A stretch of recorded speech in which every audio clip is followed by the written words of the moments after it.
अब हम करेंगे निम्नलिखित द्विघात समीकरण के मूल द्विघात सूत्र विधि से ज्ञात करना। आपको इसके लिए एक फार्मूला पता होना चाहिए।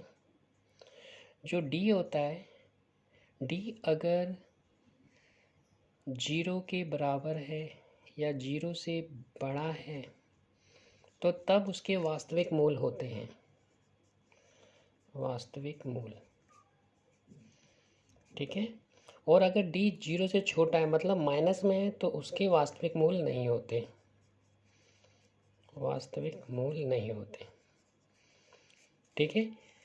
तो इसमें जो डी होता है, डी का फार्मूला होता है जिसे विभक्ति कारण भी बोला जाता है, b² 4ac। अब हमने ये द्विघात सूत्र से करना है।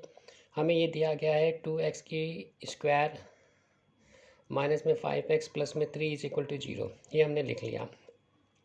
तो x का जो ये प्रथम जो कोफिशिएंट होगा, गुणांक, वो होगा 2, b होगा -5 इसका, और c होगा 3। अब हमने ये d वाले फार्मूले में लगा दिया b² - 4ac। तो यहाँ पर हमारा b है -5 की होल स्क्वायर लगा दी, फिर -4, फिर a आपका है 2, फिर c 3। तो हमने इसको किया 5 को 5 स्क्वायर किया, क्योंकि माइनस है तो 25 पॉजिटिव हो गया। फिर इसको किया 8 को 8 3 = 24। तो 25 में से 24 माइनस किया तो 1 आ गया। यहाँ पर हमने डिसीजन लेना है, क्योंकि डी जो है वो 0 से बड़ा आया है, तो इसके जो मूल हैं वो वास्तविक है और हम उसे फाइंड कर सकते हैं। तो अब हमने ये फार्मूला लगाना है, ठीक है, -b ± √d/2a। अब b हमें पता है, ये रहा -5, ठीक है, प्लस माइनस, फिर d हमारा आया था 1, ये a था 2, तो ये हमने वैल्यू रख दी। अब देखो, जब माइनस बाहर है ब्रैकेट के, तो इसने इसको प्लस कर दिया, प्लस माइनस, और इसका √1 का √1 ही होता है 4। अब हम इसको एक बार प्लस में लेंगे, एक बार माइनस में ले लिया, तो यह 5 + 1 6, नीचे 4, फिर इसको आपने काट दिया, देखिए 3 2। इसी तरीके से आप माइनस में लिया, 5 - 1, तो ये 4 आ गया, नीचे 4 तक कट गया तो 1 आ गया, ठीक है। इसके बाद हमारा दूसरा क्वेश्चन आता है x² + 2x - 143 = 0। तो x² का कोफिशिएंट a हो गया, b 2 हो गया, और c -3 साइन के साथ लेते हैं।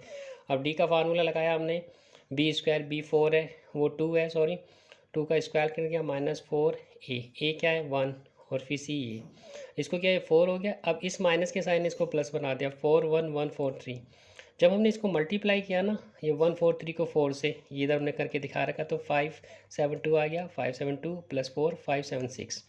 अब क्योंकि इसकी वैल्यू 0 से बड़ी आई है, तो इसका जो मूल है वो हम फाइंड कर सकते हैं इसकी वैल्यू। तो हमने वो फार्मूला लगा दिया, -b ± d√2 है।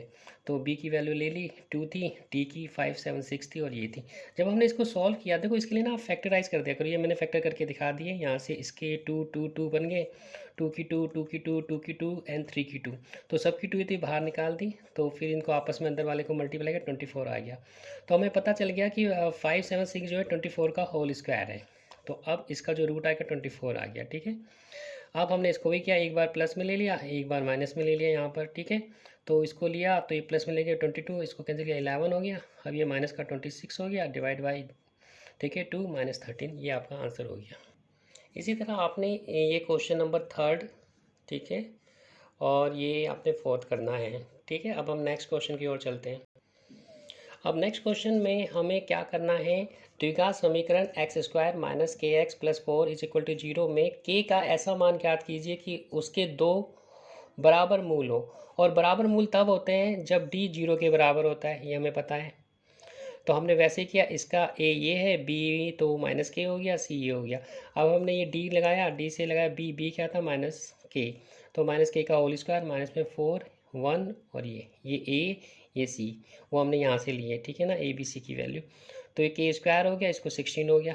लेकिन इस क्वेश्चन में खुद कहा गया है कि जो उसके जो मूल है बराबर है, और बराबर तब होता है जब d 0 के बराबर होता है। तो ये जो d आया है ना, ये इसको हम 0 के बराबर रख देंगे। ये हमने इस पूरे को 0 के बराबर रखते हैं। आप 16 को वहाँ ले गए, देखिए ट्रांसपोर्ट किया, तो ये प्लस हो गया, अब ये आ गया। अब इसका रूट हटाना है, तो यहाँ प्लस माइनस करके इसको रूट कर दिया, ठीक है। अब 16 का जो रूट होता है वो 4 होता है, तो ये इसकी वैल्यू आ गई।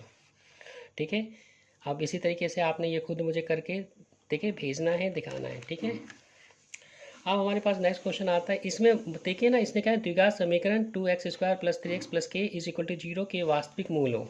और वास्तविक मूल तब होते हैं जब d जो होता है 0 के बराबर या 0 से बड़ा होता है। ठीक है। इसलिए हम इसको d equal and greater than 0, वही किया ए बी सी ले लिए। ठीक है। फिर d निकाल दिया हमने इस तरीके से वैल्यू लेके।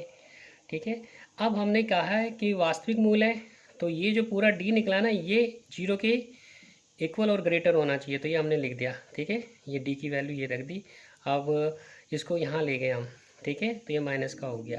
लेकिन यहाँ पर एक चीज़ आपने ध्यान में रखना है, जब इनइक्वालिटी का क्वेश्चन आता है ना, तो देखो ये अभी हमने उतारा हुआ है, तो जब हम इसके साइन हटाओगे तो इसको वो करना पड़ता है। जैसे ये ऐसे था तो अब ये ऐसे हो जाएगा। ठीक है। तो ये साइन हटा तो साथ में ये भी चेंज हो गया। तो अब जो 8 यहाँ पर था मल्टीप्लाई में, ये डिवाइड में चली गया, तो ये हमारी के की वैल्यू फाइंड हो। अब हमारा अगला क्वेश्चन आता है, द्विघात समीकरण ये दिया हुआ है आपको और उसका एक मूल वो एक दिया हुआ है, तो ए का मान ज्ञात करना है। तो जब भी ऐसा क्वेश्चन आ जाए तो आपने क्या करना है, जो एक्स है ना, यहाँ पर एक्स की जगह वही मूल को रख दो, तो दूसरा मूल अपने आप ही आ जाता है, जो भी वैल्यू ये फाइंड करने को कहता है।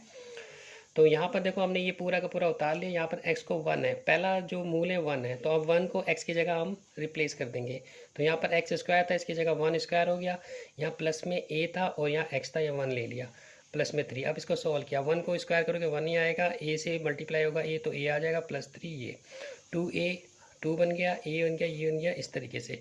तो 2 और 3 5 हो गया। तो इस साइड में से अब मैं 5 को उधर ले जाते हैं, -5 हो गया।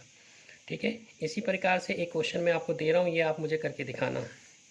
तो इसमें ये द्विघात समीकरण दिया हो गया, इसका एक मूल है हाफ 1/2। तो आपने इसमें क्या करता है, के का मान ज्ञात करना है। ठीक है। के का मान ज्ञात करना है, तो ये आपने मुझे करके दिखाना है। ठीक है।